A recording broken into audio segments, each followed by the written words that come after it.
Good morning, everybody. Well, I haven't been a Christian for all of my life. In fact, I haven't been a Christian for most of my life. I was born into a Christian family and I expected to go to church on a Sunday. I grew up believing that there was a God and he was good. Well, he must be, if he made all of this, and he made us too. And in adult life, I never really had a problem with that.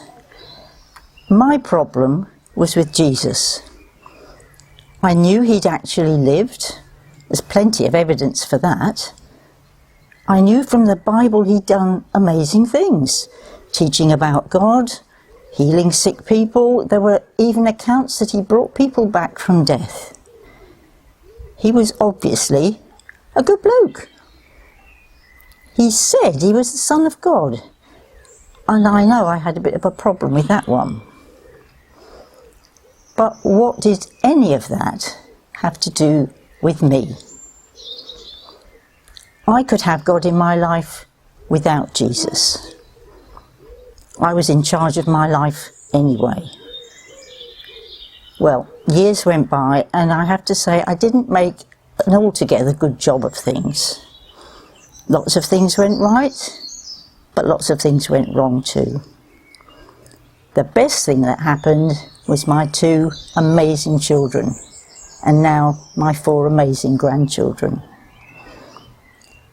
My son became a Christian at university, and one Sunday when he was back home with me, he invited me to Newtown Evangelical Church.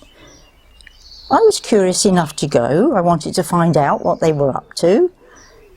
And I found it thought-provoking, and I even found it enjoyable. So I kept going back. But I was still fighting Jesus off, and that went on for 2.5 years.